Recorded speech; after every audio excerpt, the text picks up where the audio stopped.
سب کچھ ہو بیوی نہ ہو تو تنہائی کا احساس مار دیتا ہے۔ اس سے ایک اور مطلب نکلتا ہے کہ لباس کے بغیر ایک لمحہ گزارا نہیں۔ سارا دن پانی نہیں پیتے ہیں نا، اب میں بیان میں پانی پی رہا ہوں، کیونکہ 16 گھنٹے تو گزارے ہیں نا، پانی نہیں پیا، کھانا نہیں کھایا، 16 سیکنڈ لباس کے بغیر گزار سکتے ہیں؟ بولو۔ کوئی بھی کمرے میں نہ ہو، تم تنہا ہو، تم کپڑے اتارو تو تم اپنے آپ کو عجیب فیل کرو گے، تم خود اپنے آپ کو چادر میں چھپانے کی کوشش کرو گے۔ ان لباس ایک ایسی زبردست ضرورت ہے بلا دلیل کہ تم تنہا کمرے میں بھی کپڑے اتارو تو تم اپنے آپ کو عجیب سا محسوس کرتے ہو۔ اس سے پتہ چلا کہ بیوی کے بغیر کوئی زندگی نہیں ہے اور خامد کے بغیر عورت کی کوئی زندگی نہیں ہے۔ یہ ہمارا بدبخت معاشرہ ہندی کہ کسی بچی کو طلاق ہو جائے وہ گل سڑ کے مر جاتی، اس کی شادی نہیں ہوتی۔ کوئی جوان بچی بیوہ ہو جائے وہ سسک کے مر جاتی، اس کی شادی نہیں ہوتی۔ کوئی 40-50 سال کا ہو جائے مرد، اس کی بیوی مر جائے، کوئی اس کو لڑکی دینے کے لیے تیار کوئی نہیں۔ اور لباس کا لفظ بتاتا ہے کہ شادی کے بغیر انسان ننگا ہے، اور ننگے انسان کا کوئی کہیں بھی گزارا نہیں ہے۔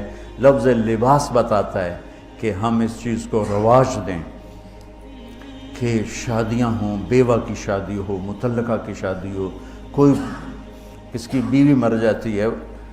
حضرت ابن مسعود کا فرمان ہے اگر میری موت میں 10 دن باقی ہوں تو بھی میں شادی کر لوں گا اگر میری بیوی مر جائے تو۔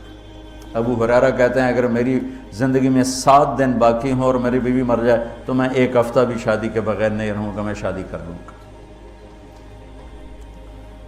تو ہم ایک ہندی معاشرے سے متاثر ہیں جہاں بیوہ کی کوئی سنوائی نہیں، مطلقہ کی کوئی سنوائی نہیں، اور کوئی جوان بھی 2-4 بچے ہیں اور بیوی مر جائے تو اس کی کوئی شادی نہیں ہے، وہ سسک کے وہ بلک کے زندگی گزارتے ہیں۔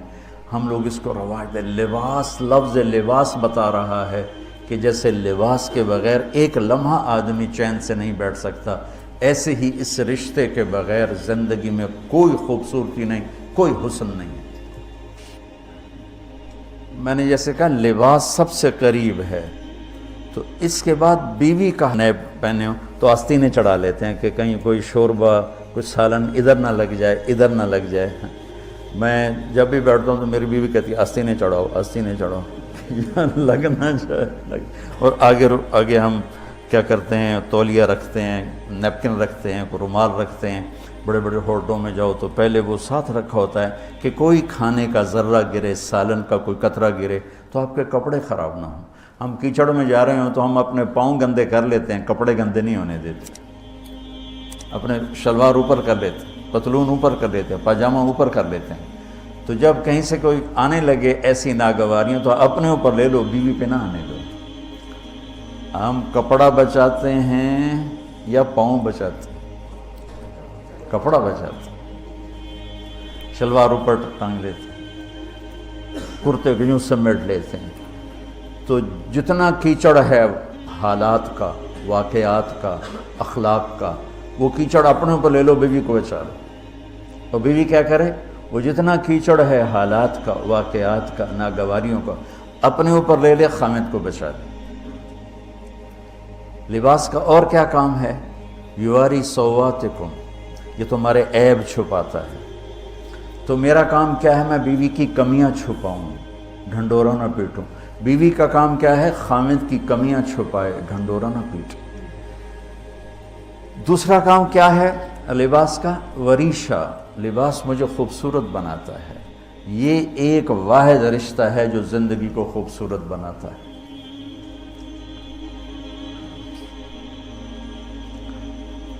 ہن لباس لکم انتم لباس لہن۔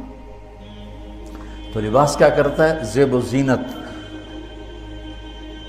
لباس کیا کرتا ہے؟ عیب چھپاتا ہے۔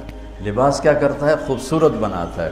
تو اس رشتے کو خوبصورت بنانا ہے، بیوی خامند کے لیے، خامند بیوی کے لیے۔ کس طرح یہ رشتہ خوبصورت بنے گا؟ اچھے اخلاق کے ساتھ، اچھے اخلاق کے ساتھ۔ اگر گھر والوں کے اخلاق اچھے ہوں، وہ بچی ساس سسر کو ماں باپ بنا لے، ساس سسر بچی کو ماں باپ بنا لے، خامند بیوی کو ہتھیلی کا چھالا بنا لے، بیوی خامند کو ہتھیلی کا چھالا بنا لے۔ میں قربان جاؤں اپنے نبی پر، ساری کائنات کو نور ایمان دینے والی ہستی، اور حضرت عائشہ رضی اللہ عنہ کو لقمے بنا کے کھلا رہے ہیں۔ کمال۔ حضرت عائشہ رضی اللہ تعالیٰ عنہ وہ بڑی بڑی بوٹیاں ہوتی تھیں نا، وہ اٹھا کے ایسے نوچتیں اور پھر رکھ دیتیں، روٹی کا ٹکڑا اٹھاتی۔ میرے نبی وہی بوٹی اٹھاتے جہاں حضرت عائشہ نے نوچا ہوتا تھا، وہیں دکھا کے کرتے تھے، ان کی محبت کو لینے کے لیے اور ہمیں سکھانے کے۔ حضرت عائشہ گلاس اٹھاتی، وہ بڑے بڑے ہوتے تھے، اب تو یہ چھوٹے چھوٹے گلاس ہیں، بخل کا زمانہ آ گیا، پانی بھی تھوڑا دیں دیں۔ ہمارے دیہات کا کلچر تھا، اب تو مٹ گیا ہے، مہمان ہی کوئی نہیں ہوتے۔ جب کچی سڑکیں ہوتی تھیں اور ذرائع نہیں تھے تو بہت سے مسافر ہمارے ڈیروں میں آ کے رات گزارتے تھے، ہماری پہچان والے نہیں، اجنبی راہگیر، اور کوئی پہچان والے بھی، لیکن جو بھی تھے، کوئی اپنے ہیں، پہچان والے ہیں، دوست ہیں، مسافر راہگیر ہیں، ان کو رات کو کھانے کے بعد دودھ پلانا یہ ہماری تہذیب تھی۔ ہیں دیرے میں 15 ہیں، 20 ہیں، ایک ہے، جاؤ بھئی روٹی کھا لی، ہم دودھ پیواؤ سارے ہیں۔ وہ جانور بہت زیادہ ہوتے تھے، کھیتی باڑی کم ہوتی تھی، دودھ وافر ہوتا تھا، وہ گلاس اتنے بڑے بڑے ہوتے تھے، 3 پاؤ کا گلاس ہوتا تھا۔ تو ایک ہمارے دادے کے زمانے کا نا چاچا لال سنپال، وہ آ گیا دیرے میں، نوکر گیا دودھ پلانے، تو گلاس کو دیکھ کے نوکر سے کہندا پتر میں نہیں پیندا۔ اسا کہا چاچا کیوں نہیں پینا؟ اسا کہا 2 تو ود پیواں تو بے غیرت بنا، تے 2 تے میرا گزارا نہیں جاتا۔ میں نہیں پیندا۔ تو حضرت عائشہ رضی اللہ تعالیٰ عنہ گلاس اٹھاتی اور یہ پیا، یہ رکھا۔ میرے نبی اٹھاتے اور جہاں حضرت عائشہ کے ہونٹ لگے ہوتے تھے وہاں ہونٹ رکھ کے